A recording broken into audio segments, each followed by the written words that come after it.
Siguiendo con el programa de esta ceremonia, tenemos a continuación la conferencia titulada El acto jurídico y el derecho civil a cargo del profesor Fernando Vidal Ramírez. Parece que el acto jurídico se ha vuelto algo consustancial en la existencia, porque por donde voy me persigue el acto jurídico. Y creo que esa es una disciplina que cautiva. Y la he considerado siempre como una relación de conceptos que son indispensables en la formación jurídica del estudiante e incluso del profesional, pero los tiene que seguir aplicando. El acto jurídico, ¿qué cosa es lo que pretende? El estudio de la voluntad humana, la fuerza que tiene la voluntad humana en la generación de relaciones jurídicas.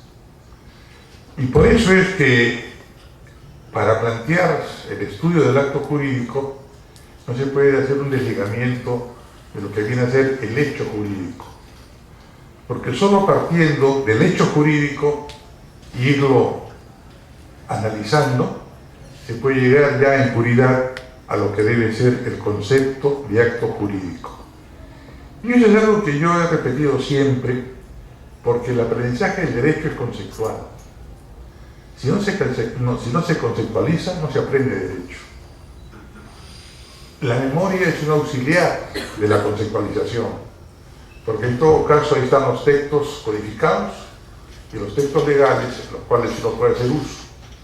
Pero si no tiene una formación jurídica en la que haya habido una buena y adecuada conceptuación de las instituciones jurídicas, entonces la interpretación de esos textos codificados o simplemente legales realmente no va a conducir a un buen norte en ese momento al profesional del derecho. Entonces, lo que nosotros tenemos que procurar, ya profesionales y aún antes como estudiantes, es conceptualizar lo básico y lo fundamental. Y entre los conceptos básicos y fundamentales está precisamente la voluntad humana. Porque los hechos jurídicos son producidos por la voluntad humana, pero en la medida que esa voluntad no reúna los requisitos determinados por la doctrina y recogidos por la legislación para perfilar una voluntad jurídica, esa voluntad no llega a la posibilidad de formar un acto jurídico. Entonces, el acto jurídico, que tiene la esencia misma de la voluntad humana, debe ser una voluntad lícita, o sea, dirigir la voluntad hacia lo lícito, dirigir la voluntad mediante una manifestación de voluntad que tenga una necesaria e imprescindible correlación con la voluntad interna, porque la voluntad humana no solamente es la voluntad que se manifiesta, sino es la voluntad interna, la voluntad que se forma al interior de cada sujeto. Y el derecho mismo tutela la formación de esa voluntad y la protege.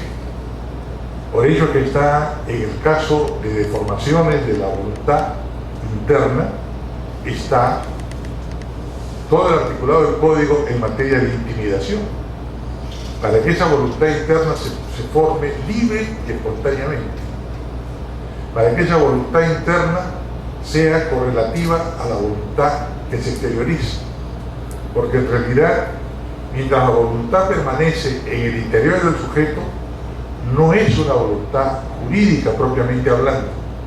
La voluntad jurídica se da cuando sirve para la conexión social, para la relación intersubjetiva. En consecuencia, mientras esa voluntad permanezca al interior del sujeto, no es propiamente una voluntad jurídica. La voluntad, entonces, para ser jurídica, requiere su exteriorización, su manifestación, darla a conocer. Pero ese dar a conocer la voluntad supone necesariamente una debida y adecuada correlación con la voluntad interna. Y por ello es que el derecho ha dado lugar a figuras como la reserva mental, el dolo u otras que ustedes seguramente han considerado ya al estudiar el derecho civil. Entonces, pues, yo diría que que el aprendizaje del acto jurídico es imprescindible para el aprendizaje del derecho, pero además para la interpretación y para la aplicación del derecho. Claro que ustedes me podrían decir, claro, por el derecho civil, que es el derecho privado. No, también para el derecho público.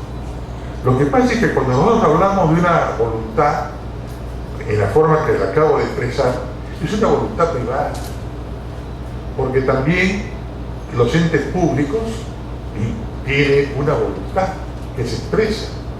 Lo que pasa es que se expresa de manera distinta a como expresamos la voluntad humana.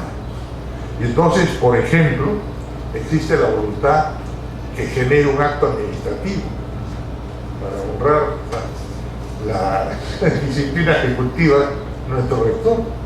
El acto administrativo es un acto jurídico. Claro que es un acto jurídico. Genera efectos jurídicos y vincula, crea relaciones jurídicas, o las modifica, o las extingue. En consecuencia, el acto administrativo es también un acto jurídico. Pero es un acto jurídico cuya voluntad emana de un sujeto que no es un sujeto privado, que no es una voluntad privada.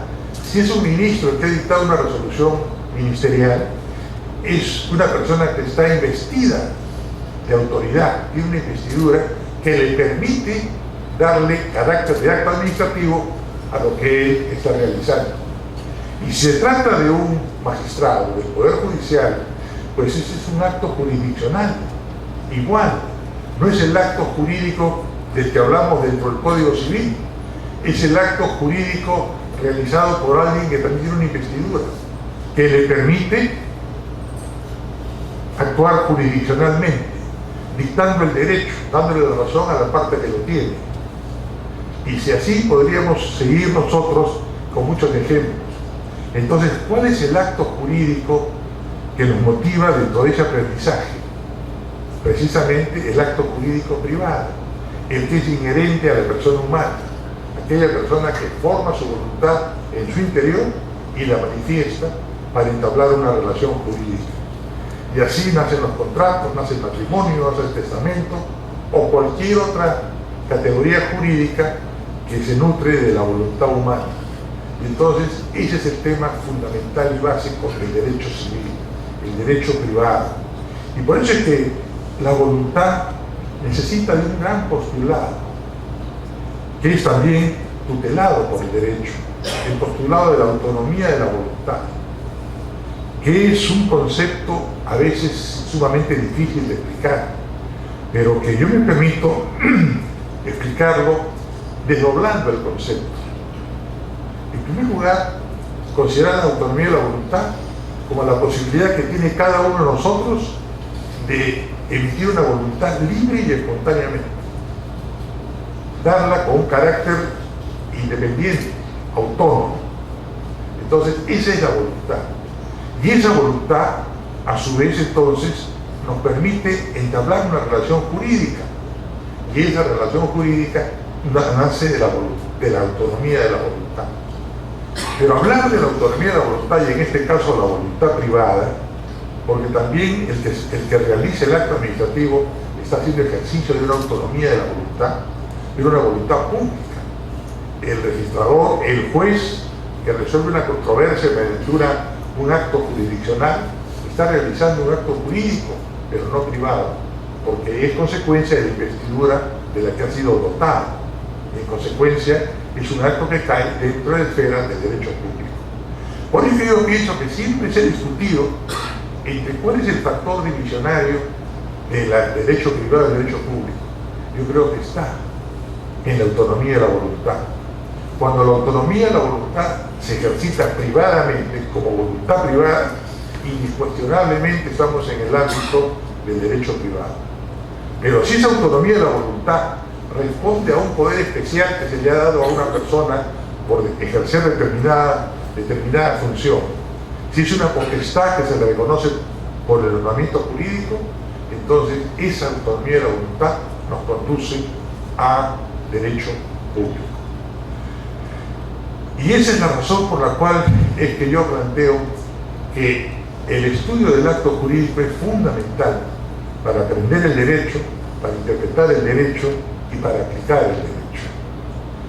Obviamente, cada disciplina jurídica enmarca esa voluntad generadora del acto jurídico, la enmarca dentro de las normas que rigen, en el caso de la voluntad privada, el derecho civil, el Código Civil, la voluntad privada, las normas de carácter administrativo, la voluntad legislativa, la del legislador, que forma un cuerpo único para emitir una voluntad que se traduce en la aprobación de una ley, para someter al Ejecutivo y que el Ejecutivo la promulgue. El acto legislativo lo pone el legislador, y en consecuencia es un acto jurídico que está regido por la Constitución. Y el acto de la promulgación de la ley por el Poder Ejecutivo, por el Presidente de la República, es un acto jurídico, pero que responde también a la potestad pública que le da la Constitución política para poder poner en vigencia una norma legal. Y así sucesivamente encontraremos nosotros la diferencia entre uno y otro campo del derecho. El derecho civil, entonces, ya es un derecho fundamental en lo privado. Por lo general, aunque ya los tiempos han cambiado, el ejercicio de la profesión de la abogacía se da en el ámbito del derecho privado, salvo que un profesional de derecho se orientara hacia la carrera judicial y entrara a desempeñar una judicatura. Hoy en día, la sectorización del derecho que establece los segmentos respectivos para las diversas especialidades permite ya con mayor amplitud especialidades en el derecho administrativo, en el derecho constitucional, en el derecho comercial, en el derecho tributario, en el derecho laboral, etc. Y si bien hay campos del derecho donde no está definida con precisión la diferencia entre lo público y lo privado, que es el caso del derecho laboral, en todo caso, el acto jurídico está presente siempre, en toda relación jurídica, cualquiera que sea el origen y la naturaleza de esa relación jurídica. Entonces, cuando estudiamos el derecho civil, orientamos el estudio de la voluntad humana hacia las relaciones jurídicas de carácter privado, y regida por el Código Civil.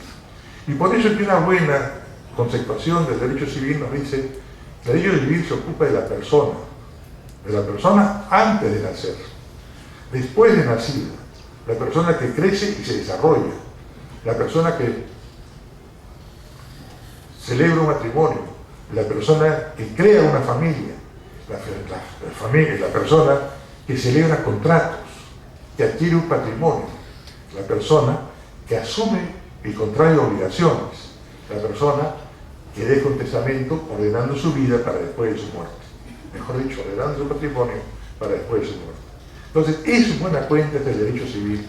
Y tradicionalmente el derecho civil, por eso, las partes que conforman el derecho civil están divididas en el estudio de la persona humana, los derechos que asisten a esa persona, el derecho de familia, el derecho de sucesiones, los derechos reales, el acceso a la propiedad, posesión de los bienes, o el ejercicio de algunos derechos sobre cosas, las obligaciones que genera la vida de relación de las personas, los contratos que se celebran, y ahí está pues, el derecho civil. Eso es el derecho civil.